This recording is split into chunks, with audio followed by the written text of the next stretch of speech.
Kalkulu horriak oso programak potentziak dira. Gu bakarrik erabiliko ditugu, era batean, gure lanerako lagungarria izan al diren gauzetarako. Zerrendak, notak eta bar. Egingo dugu lehenengo goz izango da, sortu. Nire netatuan, badaukat kalkulu horriak karpeta, hor bertan sortuko dut berri bat. Berria, Google kalkulu horriak. Egingo dudan lehenengo gauza kargatzen denean izango da izena ematea, eta izena hemen gainean jarri aldugu. Froga bat.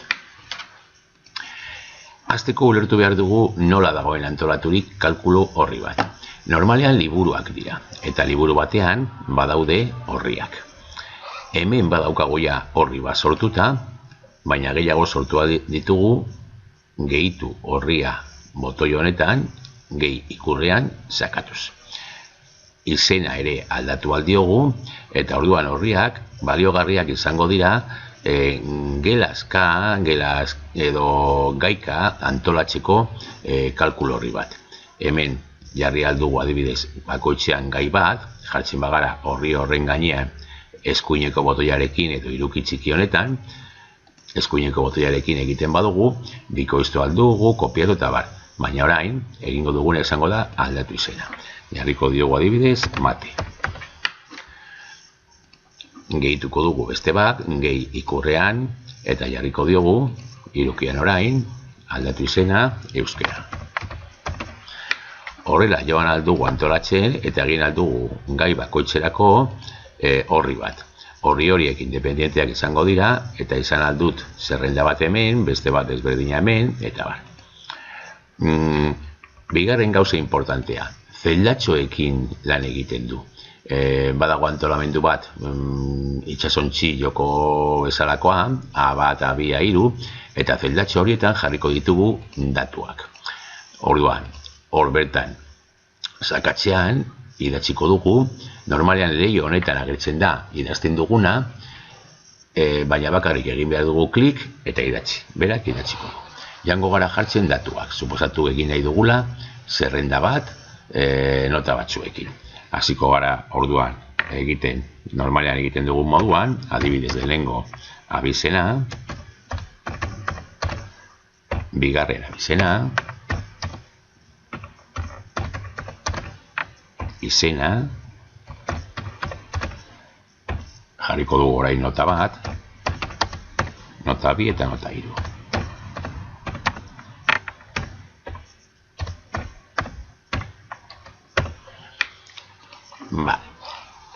Hemen hasiko gara jartzen datuak, izenak eta bizenak. Ni badaukate zerrenda bat eginda kopiatzeko, orduan, egingo dudana izango da zerrenda honetara joan, arrastratu datu horiek, eskuineko botoiarekin kopiatu, eta itxatziko ditu datuak hor bertan. Jarriko naiz lehenengo laukian, zeldatxoan, eta hor bertan egingo dut itxatzi. Berak itxatziko ditu, dagozkien lekuetan.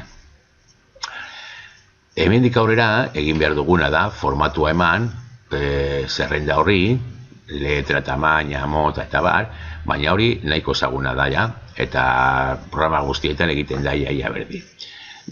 Egingo duguna baita ere izango da zehazteko lan egiteko eremua jarriko ditugu marratxoak zeldatxo guztietan.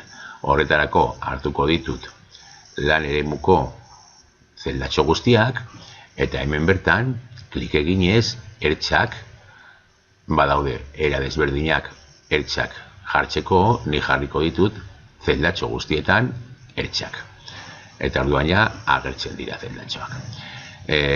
Hurrengoa izango da, pizka bat desberdintzeko zer diren datuak eta zer den adibidez informazioa burua eta bar, eman aldiogu ondo bat zeldatxo batzuei. Hori hemen daukagu potean, eta sakatzen badugu potean, emango diogu ondo bat zeldatxo horiei. Burua denez baitare, lerrokatuko dugu pizka bat berezi, lerrokatzeko tresnak hemen daude, lerrokatze horizontala, esango dio jartzeko erdian, eta vertikala baitare, hemen erdian jarriko dut. Manoa pizka bat antolatzen, orain jolastu behar dut noski, tamainarekin, zeldatxoekin esateratzeko kanpora abizainak luzea baldin badira edo datuak, eta orduan zeldatxoen tamaina bi eratan aldatu aldut. Edo zuzen jarri hemen marratxo honetan bi letra artean, bi gezi bihurtzen direnean, arrastratu aldut eta tamaina aldatu manualki. Batzuetan komeni zaigu manualki aldatzea, hemen adibidez, zutabe hauek baino zabalagoak izan behar dira. Aldatu aldiogo tamaina guztiei batera, hartzen badut eta arrastratzen badut, klik egin, arrastratu eta hartu guztiak, eskuineko botoiarekin sakatzen badut lerro horretan, letren gainean, hor agertuko zaigu menu bat. Gauza batzuk oso ezagunak, beste batzuk ikusteko. Hemen agertzen da txertatu 6 ezkerrean edo 6 izkuinean, agertzen dira 6, nik 6 hartu ditudalako hemen. Hartzen baditut 2, zutabe bakarrik, agertuko zen txertatu 2 ezkerrean edo 2 eskuinean. Ezabatu, eskutatu edo aldatu tamaina. Tamaina emanda dago pixeletan. Pixelak dira pantailaren puntuak. Orduan, pizka bat ahojo kontrolatu behar dugu, edo pizka bat frogaren bat egiten edo horretzen. Hemen dago 173, jarriko dugu 120 adibidez, eta hemen daukago beste aukera bat, doitu datuetara. Ez zutabe bakotxa, doituko da datuekin. Orduan jarriko da adibidez, luzeenen tamainarekin. Adibidez, hemen daukagu abizen luze bat tamaina horretan moldatuko ziren guztiak. Eta besteekin berdin. Utziko dugu horrela, 120, eta hemen adibidez ikusten dugu, pizka bat ateratzen dela edo aldera sartzen. Orduan egingo duguna izango da, berriro, 3 zutabe horiek bakarrik aldatu, horiek jarriko diegu tamaina pizka bat handiagoa, adibidez 140, eta hemen notak daudenez, jarriko dugu txikiagoa, estuagoa. Eta orduan hartuko ditugu 3, eta 3 hauei jarriko diegu adibidez 60 edo. Nota jartzeko.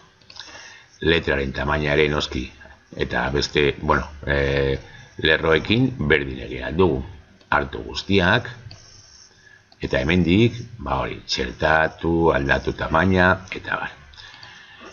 Letraren tamainarekin baita ere noski jolastu aldugu, hau burua denez jarriko dut pizka bat handiagoa, eta hauek, utziko ditut daude moduan.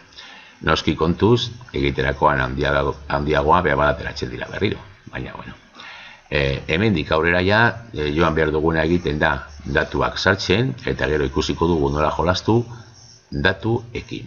Hori da importanteena behar da kalkulo horrietan. Nola jolastu datuekin, grafikoak, notak eta bar jartzeko.